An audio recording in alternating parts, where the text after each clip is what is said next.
Um, I am at the Venn Center for Advanced Care, which is not exactly Irvine UCI campus, but it's about a mile further from the campus. I don't know if you guys have seen that a new building on Jamboree.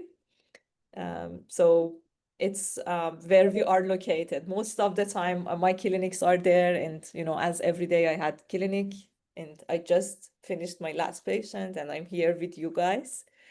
So the UCI campus is, we used to go there for even some of our clinics, but that building was old and now being renovated. We have a very nice building that is just opened up last year around the same time.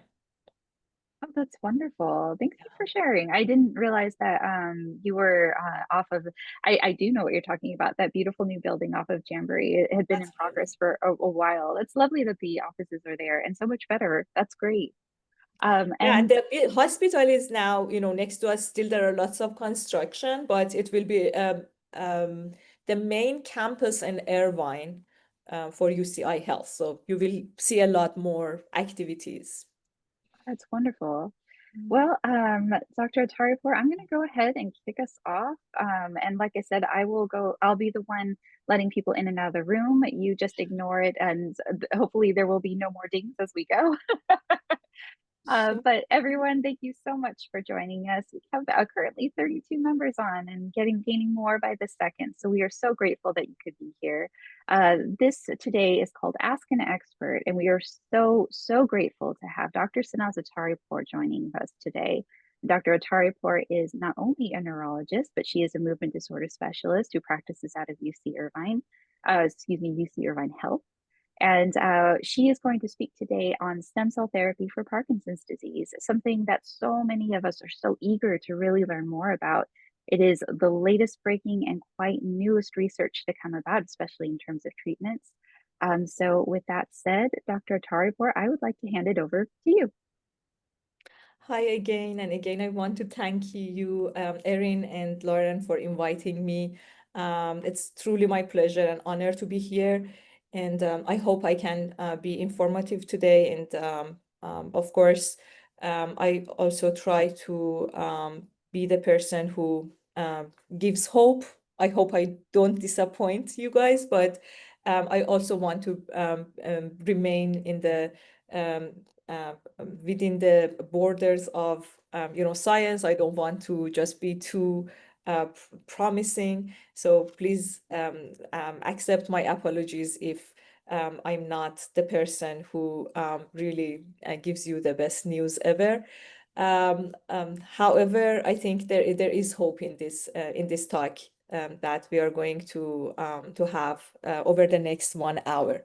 So the topic is about stem cells, and especially about how to use them in Parkinson's disease. As Erin just kindly mentioned, I'm a movement disorder neurologist, which means that I did medical school, then I did 4 years of residency in neurology, and then I did 2 years of training in movement disorders. And movement disorders, the main condition that we treat is Parkinson's disease. And after that, for about 6 years, I have been at UCI and treating patients with Parkinson's disease on a daily basis. So you guys all know what Parkinson's is, but just to be thorough, Parkinson's is the second most common neurodegenerative condition in our current world. It is predominantly affecting the dopamine generating cells or dopaminergic neurons in one part of the brain that is called substantia nigra. Substantia nigra means the black substance.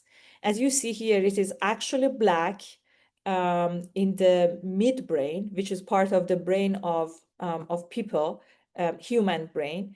And in healthies, it looks black. It's because of melanin that is in these cells. And in people with Parkinson's, it becomes very nude looking, and it's not black anymore. So these are the cells that they get degraded and degenerated.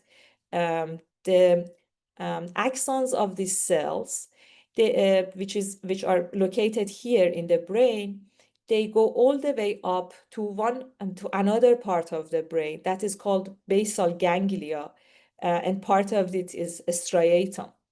So that's why what you hear in different conferences and you read here and there, Parkinson's disease is essentially known as a disease that the neurons that go from substantia nigra in the midbrain to striatum in the basal ganglia, they degenerate. We call it degeneration of nigrostriatal pathway, means that the neurons that connect these two parts. And that is why you see the cells here are essentially lost. But in one of the common tests and studies that we do to help with diagnosis of Parkinson's disease, we look at this part of the brain, which is a striatum. And in the healthy controls, this part looks very bright, and you see essentially a comma-shaped structure here. That is the striatum, which is made of caudate and putamen nucleus. But in people with Parkinson's, this becomes much smaller. And even this is not the most severe case. Sometimes you see that this beautiful comma-shaped structure here becomes like just a period shape structure. And that's because of the loss of cells much deeper in the brain, in the substantia nigra. Parkinson's disease was described by Dr. James Parkinson in about more than 200 years ago. He's British and he's a neurosurgeon, not a neurologist. And interestingly, he just came up with this idea of this disease by watching people who were walking on the streets of London. And he described this disease as the shaking palsy and didn't name it after himself. And it was just after some time that other people gave named the disease after him. You guys know better than me that Parkinson's disease is not only about motor symptoms, but motor symptoms are the main symptoms that currently in this situation we are looking for and we make the diagnosis based on. The main motor symptom is slowness, and it's not tremor.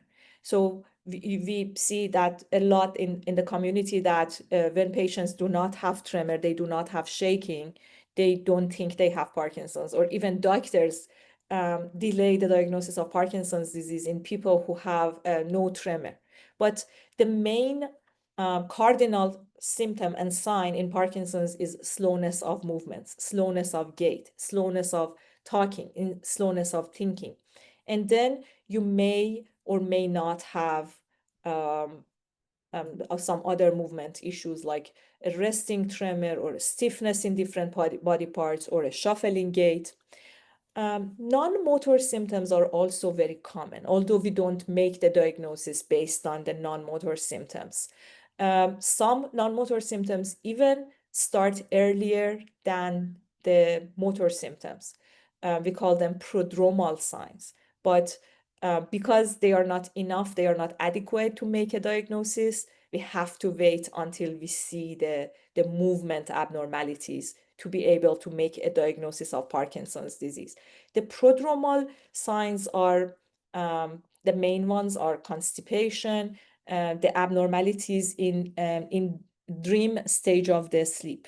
The dreams can be very vivid, or the patients can act out based on their dreams. They are very active during the dreaming stage of the sleep, and the sense of smell becomes impaired or goes away totally. These things even can start about a decade before the symptoms of Parkinson's disease, the motor symptoms start. And there are several other non-motor symptoms that can happen later after the movements, the abnormalities of movement already took place and we see them. You may see that our patients may have abnormalities of blood pressure control, abnormalities of urination. They may have other problems with sleep, not only REM behavior disorder. They can have issues with swallowing. They can have issues with sweating. They can have issues with sexual function. All of these things can be non-motor symptoms of Parkinson's disease later in the course of the disease. How have we been treating Parkinson's disease over many years is essentially with medications. Our medications are based on this idea that the nigrostriatal pathway is not working well. Some of the cells are already lost. So we do not have enough dopamine in that pathway where we need it for our movements. And that's why the medications are focusing on giving more dopamine to us. Either the dopamine itself, which is, for example, levodopa, getting converted to dopamine in the brain, or molecules that act like dopamine. They are dopamine agonists. They work on the same receptor and pretty much have the same effect that dopamine has on the cells. And this has been the mainstay of therapy for many, many years. And um, this is unfortunately, fortunately, very helpful for some years. But as you see here in this plot, this part of the plot is when our patient is in a really good on-time therapeutic window. And this on-time therapeutic window, as you see, as time goes by, becomes shorter and shorter. So in the beginning of the disease, for some years, our patients are doing really well with the medication. The patient takes the medication here, spends most of the time of the day in a really good on-time therapeutic time. And then as the disease progresses, the good on time becomes shorter and shorter, and to the point that in some stages, it's really hard to see any good on time. Our patient is either having side effects like dyskinesia, which is excessive movements, or they are not feeling the benefit of medications in their system, which is off time. So when the disease progresses, the medications are not sufficient anymore to give us or to give our patient a good, acceptable quality of life. That's why we have to think about advanced therapies at that point. And for the past 30 years, 3 decades, at this stage, we usually thought about surgery, which is called deep brain stimulation surgery. And that's placing electrodes in the brain, and that constantly stimulates the neurons in the basal ganglia, and that helps with the symptoms of Parkinson's disease. And it's a very effective treatment, but neither medications nor surgery replace the cells that are already lost in the nigrostriatal pathway. These are all medications that we currently have in the market. They are numerous. I bet all of you or your loved ones, you have used one of them or some of them in the past, and they are very familiar faces. They are in different dosages, different formulations, different ways of receiving them. For example, we have oral pills, we have capsules, we have injectables, we have patches, these patches, and inhalers. And recently, most recently, over the past 1 year, we started to use these 2 pumps that give the medication under the skin, and they are all very helpful, and definitely they have improved the life of our patients with Parkinson's. But as I just mentioned, the problem is the cells that are lost are gone, and we don't replace them using these mechanisms. Deep brain stimulation surgery, some of you are familiar with that. It's a procedure that is not exactly a brain surgery that you can imagine, for example, with cutting the brain with knife. But what happens, you will be taken to the operating room, and there will be very careful imaging of your brain to the point that with precision of about 1 millimeter, 1 to 2 millimeters, there will be electrodes placed in your brain. And in our center at UCI, this procedure usually is done in 2 stages. They are 1 week apart. And we have fantastic functional neurosurgeons. Dr. Michelle Paff is my friend, and I borrowed this slide from her. She's one of our functional neurosurgeons who do this surgery. And after a week, the second stage of the surgery happens, where the um, cable or the wires will be attached to the electrode. They will be all under the skin, and it will go under the skin all the way down to the chest, and a stimulator will be placed in the chest. It's very similar to a heart pacemaker, but it's a pacemaker for the brain. And after about 2 to 3 weeks, you come back to our clinic and we activate the deep brain stimulator, and we program it until the symptoms are controlled and optimized. But how about replacing the cells? So someone many years ago thought, okay, there are cells lost, so the treatment should be replacing them. And that about Parkinson's disease, it came up about 50 years ago. It's already half a century. And it's a very long way. I have included several different timelines for you to see how the science of cell therapy has been developed over years. For example, this timeline that is talking about 1950 to 2000s talks about the pioneering years in the science of stem cell. It's been 75 years that we are thinking about replacing cells or cell therapy in medicine. And this picture shows how research evolved from early experiments with like cell transfer in 1950s to the discovery of embryonic stem cells, and then development of a technology that we call it induced pluripotent stem cells. And they, when, induced pluripotent stem cells is when the scientists learned how to reprogram cells and change them. And recent years some breakthroughs happened that I will talk about them soon. Excuse me. The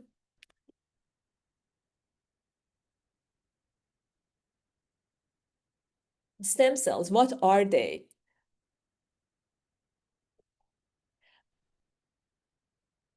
The stem cells are very special because they can be renewed just by dividing. And this is unlike a lot of cells in our body. For example, the mature brain cell or mature heart cell, it cannot just be divided and renew itself. That is unfortunate, but that's the reality. But stem cells, they can be renewed and just by simple dividing, and they can become different cells. They are not specialized yet, or are finally specialized. They're just specialized to some extent. There are different types of stem cells. One is what we get from embryonic stem cells. Human body has about is more than 200 types of cells, different types of cells, and they all arise from stem cells in an early embryo. The early embryo that I'm talking about is an embryo that is about 3 to 5 days old, and at that point of life, we are called blastocyte. And the blastocyte has about 150 cells. And all these more than 200 types of cells in the adult human body is originated from those 150 cells. These cells that are from embryonic stem cells have the potential to become essentially anything, any type of cell. That's why we call them totipotent, from totally potent. And in adult stem cells like you, there is also a stem cell in different parts of the body, mainly in the skin and fat tissue and bone marrow. And your stem cells, they are capable of becoming a mature cell, but they don't have as many options as an embryonic cell. And that's why your adult stem cells are called pluripotent, means that they are not totally potent to become anything they want, but they have more potential to become things than a mature cell that already is differentiated and has a very specific job.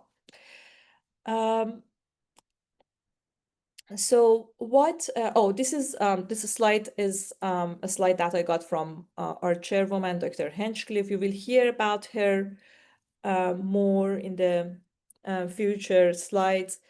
What was the breakthrough and actually changed the science of stem cells was this technology that was developed by these two gentlemen here. And they were able to reprogram the adult stem cells and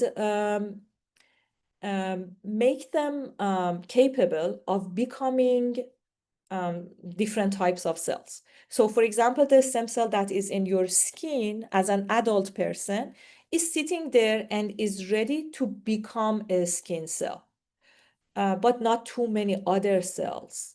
It's not that undifferentiated.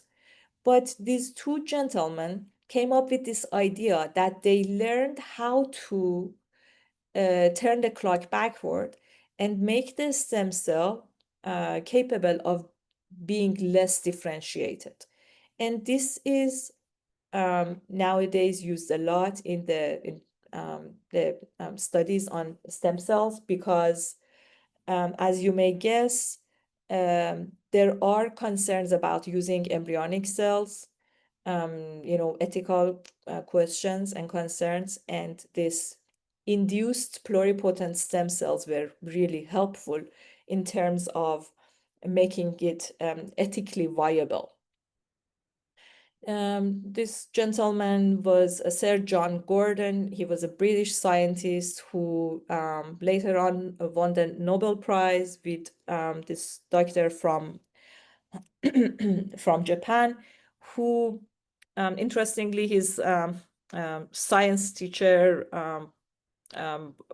totally underestimated his talent for science, and in spite of that discouragement, he actually made groundbreaking scientific discoveries in reprogramming the cells and making them to be able to become stem cells again, or pluripotent stem cells again. And this is Dr. Shinya Yamanaka. Both of them together, they shared the Nobel Prize in medicine in 2012 for this groundbreaking discovery.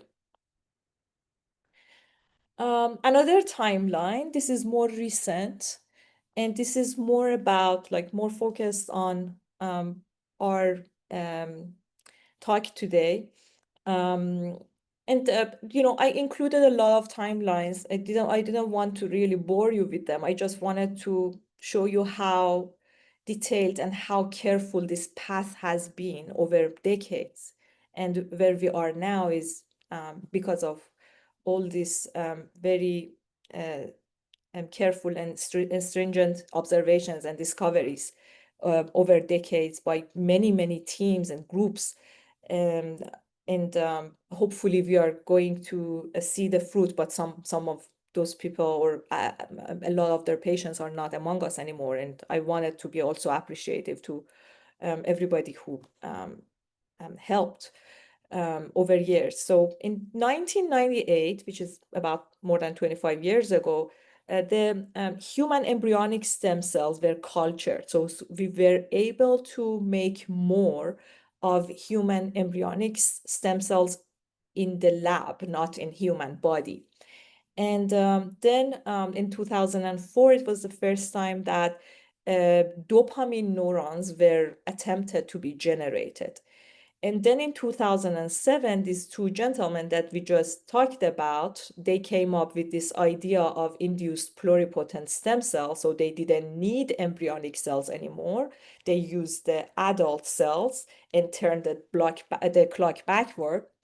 And then in 2015, Dr. MacArthur, he was the person who could transplant dopamine cells. So making the dopamine cells was not the only problem, but just putting them in the body and seeing how they thrive was another stage of the procedure. And then in 2017, the first patient in the US, and 2018, the first patient in Japan were implanted with the cells. And then this is the first trial in the United States in 2021. The first patients transplanted, a group of patients transplanted with the human embryonic stem cells in New York City and UCI Irvine and Toronto. And our team was part of that study. This is our chair, Dr. Henchcliffe, who is the principal investigator of this study. And then other parts of the world, they also started their clinical trials. Going a little bit backward, you may ask, okay, why this late?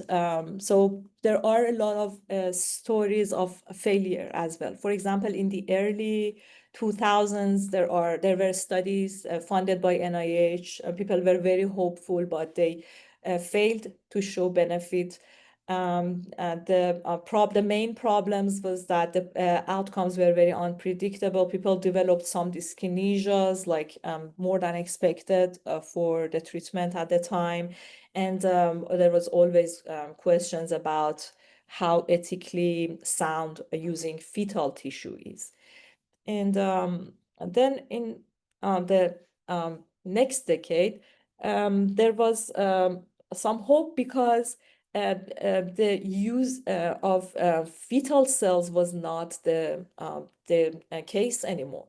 So even in the studies that now we are using embryonic cells, there is this consideration that we do not use any tissue that is from a pregnancy, and the patients that are being treated, they are using the cells that are grown in a lab based on an embryonic cell, and that cell is a fertilized egg that has the fertilization happened in the lab, and there is no pregnancy involved, and that cell is fertilized, that egg is fertilized for the sake of science and treatment.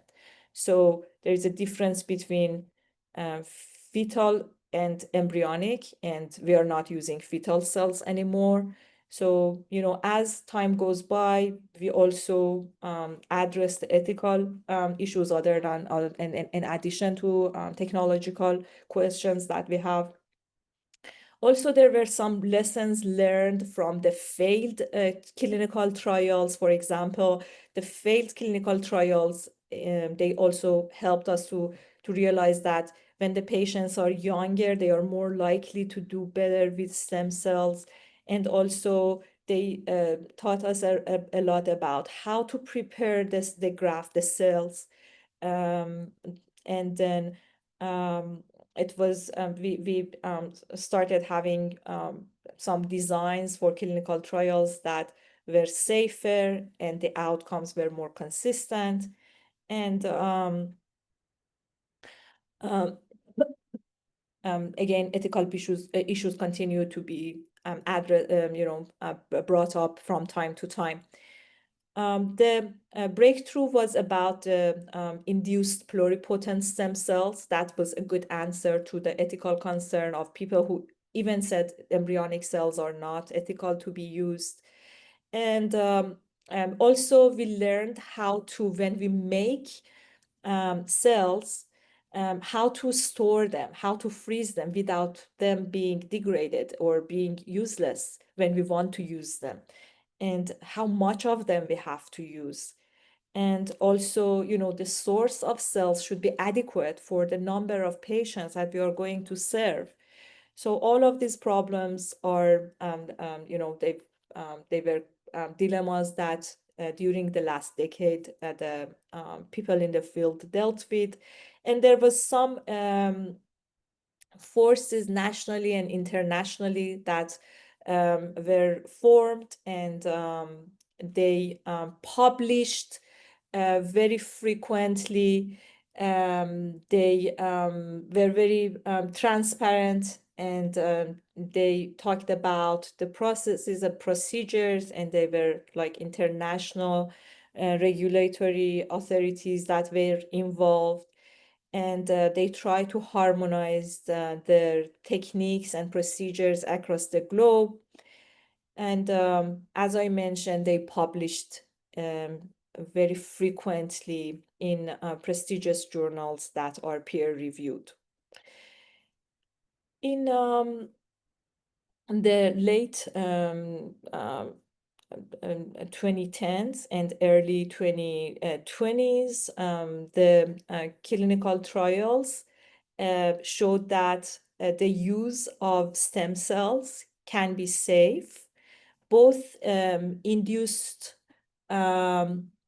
pluripotent stem cells, that is from adult cells when the clock is turned backward, and also human embryonic stem cells, that is from that cell that is fertilized in the lab for use in science.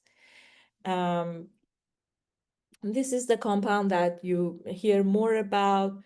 And the small studies showed no serious side effects. There was some improvement in the symptoms, and the brain scans showed that these cells stayed there, they were alive, and they are functioning. Just a reminder at this point that we are talking, it's 6/26/2025. Currently, there is no FDA approved stem cell therapy for Parkinson's disease or any other neurologic disease. And stem cell therapy for Parkinson's disease remains investigational at this point and only available in clinical trials. While there are FDA-approved indications for some other conditions in medicine, mainly blood cancers and immune conditions, in neurology, we still do not have any FDA-approved condition. And this is because I want to tell you guys that you hear a lot about stem cell tourism and people who go to other countries, and you hear advertisement. Two things. One is that you saw how time and effort consuming that this path has been for many decades for people who are very legit in their field. Their claims are tested and studied by their peers and published in very prestigious journals. And also, as there is, so I just wanted to say that claiming does not mean that that is safe and that's a legit way to go. And also, I wanted to encourage you to always try to see when someone is offering you stem cell, just ask for the regulatory board that is overseeing that that study. That's called IRB. Usually they give you a consent form to sign, and it's really great if you can just bring that or take that consent form to your trusted neurologist and ask them to comment about safety and validity of the treatment that you are going to get. And the other thing is, usually clinical trials are free of charge. Even you need to be paid for, compensated for your time and for the expenses. So if someone is going to charge you for the treatment with stem cell, that's most likely not a good place to get your stem cell. Now I'm going to focus a little bit on on a study that I'm part of, and that's the embryonic stem cell study that initially that a product was called MSKDA01, and that was an embryonic stem cell. And of course, like any other product that we are going to use in human being, there was animal studies, preclinical studies. This product was made from human embryonic cells, and it was studies in a mice model of Parkinson's disease. And the brain of the mice was studied for how long the cells survived and what was the behavior of the mice and all the pharmacodynamics and pharmacomechanics of the product at the time called MSKDA01, and how if it is toxic or not, and if it has the potential to cause tumor was studied, and it was shown to be safe in animal models, and it showed even favorable results in the animal models and didn't cause tumor or any other safety concerns. And the cells survived and they became dopamine producing neurons. So one success in preclinical studies. The next stage was to try it in a small group of patients, and that was expedite study. The name of the product, which was initially MSKDA01, was then changed to bemdaneprocel, and the phase 1 safety and tolerability study was started in human being. 12 patients were enrolled, and they were between 50 and 78 years old. They had a diagnosis of Parkinson's disease that was made between 3 to 20 years ago, and they had to be on levodopa. And in spite of being on levodopa, they had complications of therapy. For example, at least they had 2 hours of off time, like not feeling like the medication is helping them in spite of taking medication. And also, we made sure that all patients are able to participate in all study visits and evaluations, including their brain MRI and PET scan. And also, we needed the patient to have a companion, a partner who can act even as a power of attorney and surrogate at some time, throughout the study, because the consenting matters in research. And we wanted someone to be available even like during the time that the patient is, for example, under general anesthesia and is in the OR. The study was open label and it was not randomized, so everybody received the active cells. And what happened was the patients went to the OR, and they were three catheters placed in each side of the brain, and through each catheter, the patients received 3 groups of cells in a single session. So the operating room was one session, and it was about 3 hours. And because these cells were not from the same person who received the cells, the patients remained on immunosuppressive therapy for a year. And the outcome was published about 2 months ago in the journal Nature. So this is the bemdaneprocel study, which was a phase 1 trial of human embryonic stem cells. And at the same time, in the same issue, another stem cell trial that was it was induced pluripotent stem cells, was published from Japan. And they showed very comparable results, all positive. And the um, one from our center, being part of it, we screened 17 patients, and 5 were didn't make it. They had screen failure, and 12 were enrolled. 5 people were assigned to the low dose group, and 7 people were assigned to the high dose group, and they were all treated and completed the study, which is a good success. And the one in Japan, 8 people were enrolled, 1 excluded. Um, it was because of a COVID infection. All of these things happened during the pandemic. And then again, 3 people get low dose and 4 people got high dose. And eventually 6 people were analyzed. So another person was excluded. The results, as I just mentioned, they were very comparable, very consistent, and that makes us even more certain that what we are seeing is not noise, and it's actually signal. The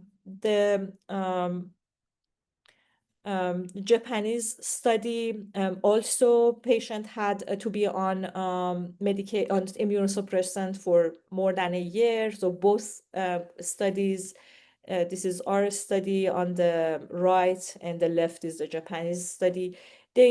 Both groups showed um, improvement in their motor symptoms. So the MDS UPDRS is the examination that usually your movement disorder neurologist does at each session that you attend, and they ask you to do different things, and they give you a score. So the patients in both studies, and both high dose group and low dose group, they showed a significant improvement in their motor symptoms. And at the follow-up, which is not too long at this point, they also showed that the cells survived, and there was improvement in the scan of the brain. So as you remember from the first slide that I showed you, this is the basal ganglia in a patient with Parkinson. This looks like a circle, a period here, while in normal people it should look like a comma. So all this area that is green should be kind of orange.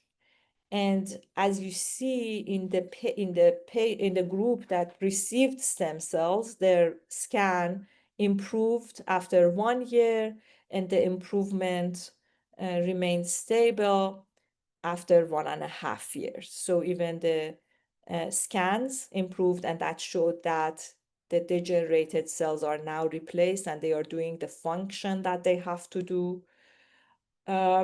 So the study was so successful to the point that it made it to the cover of our main journal in medicine, that is called Nature.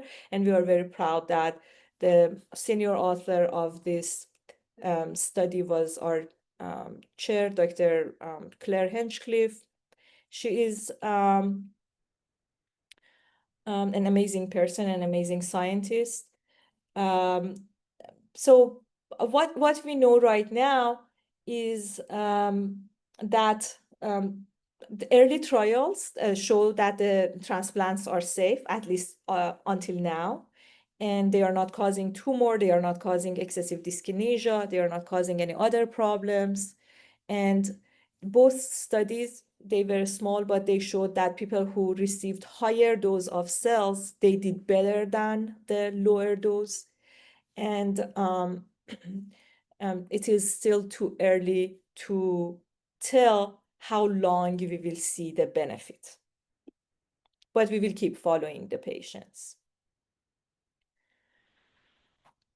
What is next? Of course, we are looking into the later phases of clinical trials to confirm that there is benefit, because early phases are for tolerability and safety, and then later phases of trials are to confirm that there is effective, this treatment is effective, not only safe and tolerable. And we think that we will be able to select patients who will most likely benefit from this treatment. And also there are thoughts about improving the outcome even more. So if there are cells that are going to stay there, why not helping them to stay healthy? For example, adding genes for growth factors, or adding some medications that may have antioxidant features, and postpone the regeneration of the cells that we are transplanting. And we are hopeful that this transplant lasts long enough, but there may be a need to retransplant at some point. We don't know. If you go online and in the website clinicaltrials.gov, and look for Parkinson's disease stem cell and United States, and just filter for the studies that are recruiting or about to recruit, you will see 3 studies.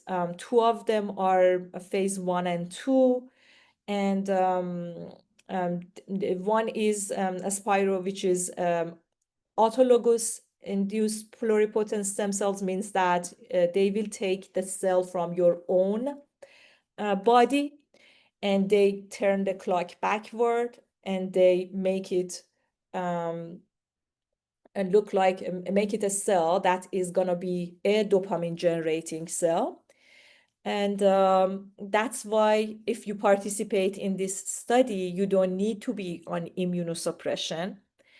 The problem is that they just enroll by invitation, so you cannot really volunteer for participation.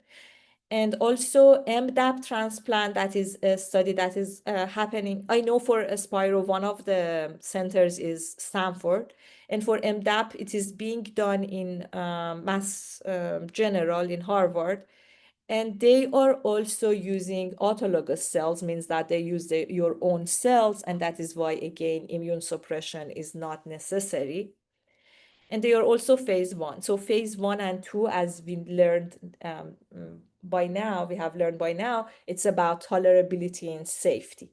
And the most advanced one is Expedite 2, which is a phase 3 study of the study that I just mentioned. And this is a study that we are recruiting 102 patients in different centers throughout the United States, and they are currently activating more centers. Even if this strategy becomes super successful, it is still a very costly treatment. So there are dilemmas that we have to think about even ahead of time. If imagine just if the phase 3 becomes really successful and we get FDA approval, the product should be enough for the people who have the indication to get this treatment, and it should be affordable also for the patients and the insurances. We also need to think more carefully about the risk of immune rejection, like what if the immune cells of the body just attack the donated cells and the transplanted cells. So we need to make more decisions about immunosuppression, how long it should be, how strong it should be. And also it is important to know what stage of the disease is the optimal stage to do the transplant. And also, of course, we always think about the source of the stem cells. So I think we have come a long way so far in the stem cell world, and we think that the future can be exciting and very promising, and it can be even game changer in treating Parkinson's disease. I want to thank you. You were super patient with me, and now I'm ready to take any questions. Dr. Atarripour, we are so grateful, and I learned so much. Thank you so much for all of your information that you gave us. More importantly, the information that you gave us was understandable and easy for us as the community member to really understand the process, very complicated process behind stem cell therapy. Given the fact that we are 45 participants wide, if you do have questions, rather than shout them out with only 10 minutes left, I would prefer if you go to the bottom of your screen where it says chat, and please type your question into the chat bar so that we can better ask Dr. Atarripour based on the questions coming in through chat, rather than just simply have a crowded amount of voices. So the very first question is actually coming in from Joni. Thank you, Joni. She asks, do we know any information on who they select to invite? I assume she's referring to the To that. invitation only study. Right. I met with the PI for the Stanford side, and she didn't tell me anything about the invitation. But usually when this happens, they already have a pool of patients who participated in another study, and they are the people who are going to be in this. So I didn't specifically ask about this study, the Spiro, but this is how usually it works. For example, I know even, for the Expedite 2 study, we did have a group of patients who participated in um, um, um, uh, some sort of um, getting ready for the stem cell at the next stage, and we promise them that they will be prioritized because we have a lot of information about them, and that will be actually something that will be a privilege for them in the next phase of the study. But very specifically about Aspiro, I don't know how they are going to choose it, but this is what I assume. Yeah. So Joni, you do what you do. Start researching. I know you, girl. Joni's a go-getter. And The guys, always clinicaltrials.gov is a great friend. You can just go there, and there is some information about the person who is running the study. And even if the enrollment is with invitation, it doesn't mean that you cannot contact the study team. So do it and ask them as many questions as you have. yeah, Because you may get invited. Joni is our support group leader for our young onset group, and if there's somebody who's a go-getter, it's her. So you heard your instructions, Joni. Go. The next question, though, is actually, I think, one that we all want to know. It is from Matt. He wants to know, how long would public availability be if all goes well? I think you briefly touched on phase 3 and FDA approval. What does that mean for public availability? Do you have any idea?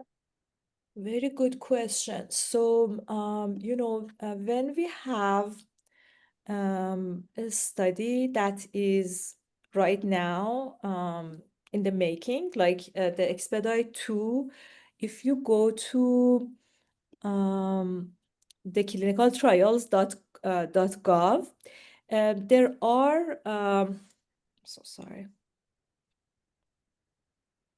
There is some information. There is a box here that tells you how long the study will be. So that is something that you can rely on somehow.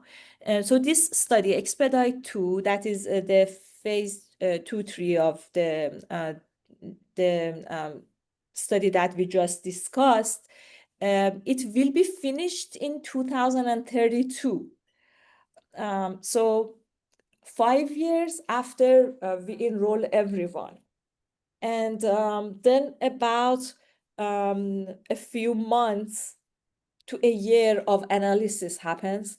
And usually when the sponsors file for an FDA approval, it takes months even for the breakthroughs. So this is when you need to the first half of 2030s is what you need to expect. Um, Unless we do some interval analysis shows that there is huge benefit and it becomes a breakthrough that is a different path in FDA. Got it. Awesome. And so, FYI, support your local research, especially through UCI Health, right? Like we want this to hurry. We'd really Uh, thank you if you do it through UCI, yes. but any research is important as long as the research is valid and and trusted by the scientific community. Um, please support research Of that. course, of course. This next question is actually from Lauren. She wants to know, how do we know that the immunosuppressant drugs aren't the ones causing the benefits? Have they been tested in PD patients? Very good question. And that's amazing because we did have investigator meeting last week, and that was a question because we know that, for example, there is some role of immune system in Parkinson's disease development at some stage, most likely in the earliest stages, not very advanced. But that is a question that we cannot answer at this point. At one slide that I showed you was actually trying to address that as much as possible in a phase 1 study. And that is here that this scan of the brain, this was 12 months after transplant, and 12 months is when the immune suppression stops.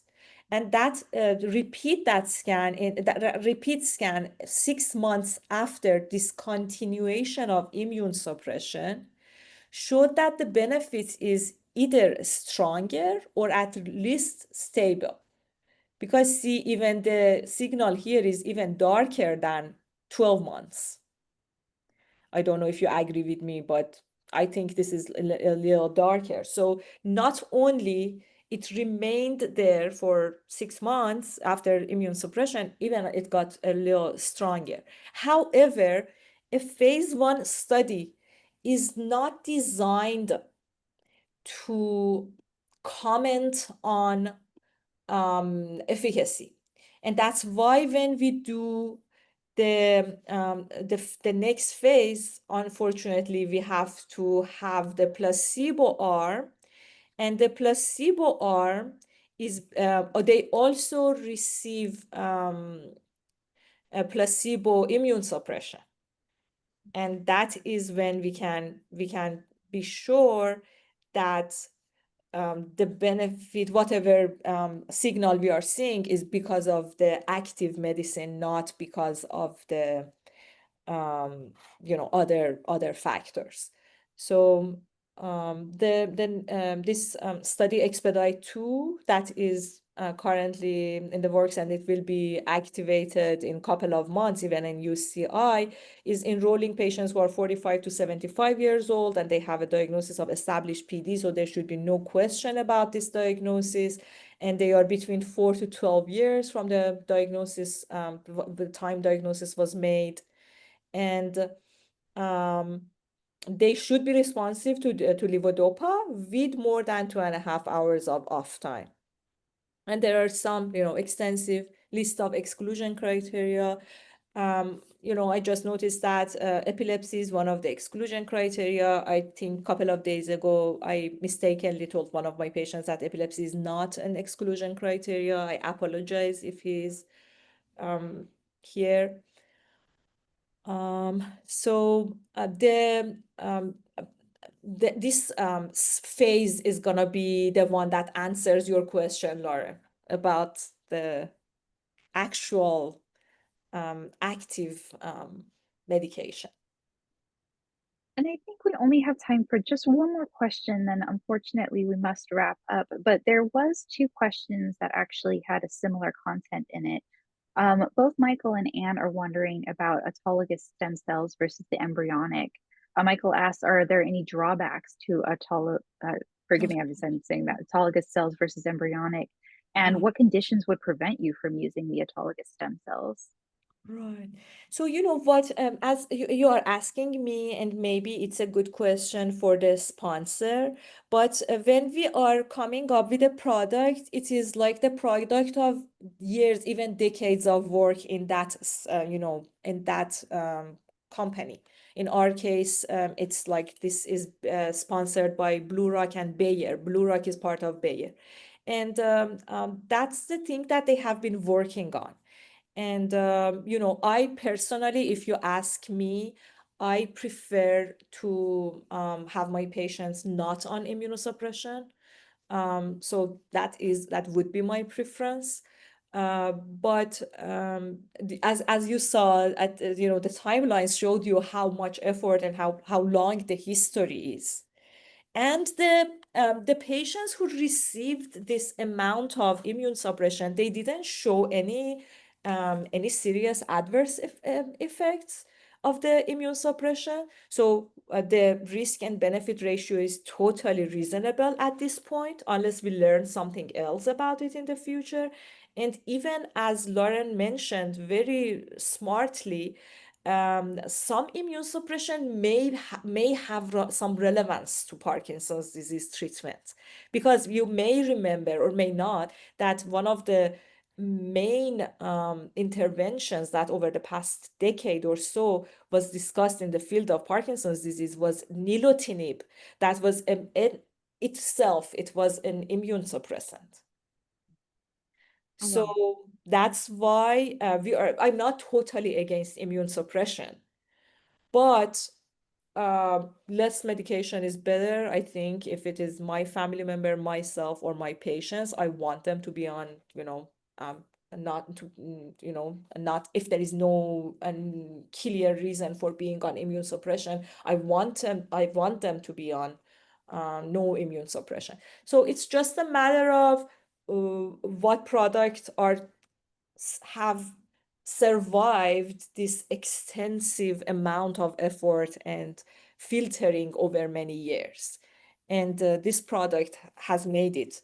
And, I mentioned embryonic and fetal are not the same. So some people still may have some ethical concerns about a fertilized egg, even in the lab, that is actually fertilized for science, and it has never been supposed to be a human being.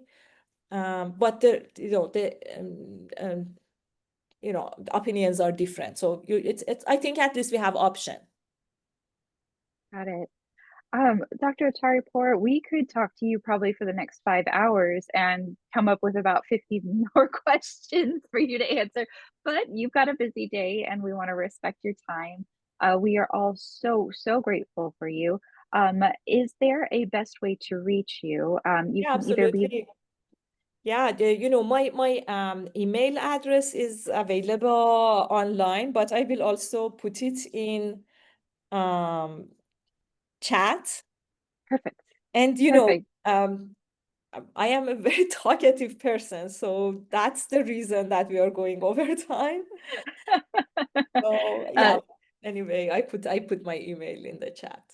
Perfect. So you have it, everyone. If you would like to follow up with Dr. Atarripour, if you have any other questions, and more importantly, if you're interested in seeing her as a movement disorder specialist, you are welcome to reach out to her. I will be following up this presentation with a YouTube viewing clip that you can always go back and watch the presentation, as well as the contact information if you are interested in engaging more. Dr. Atarripour, we are so, so grateful for you, your expertise, and your time. I want to say a huge thank you from everybody here, and we hope you have a wonderful day. And thank you, everybody, for joining us and for learning more on our Ask the Expert. Ask the Expert happens every fourth Thursday of the month. Next month, we will be featuring Lisa Tatarian, who is going to be telling us more about the clinical ways that she uses stimulation, but not deep brain stimulation, external stimulation. And so we'll talk more about that next month. So thank you everybody so much for coming. We really appreciate you, and I hope you have a wonderful day. I thank you, everyone. Thank you so much. Thank you, Erin. Thank you, Lauren. I think you are incredibly helpful in our community. We all love you. Oh, and we are grateful for you. All right. Thank you, everybody. We'll see you later. Bye. Bye, everyone.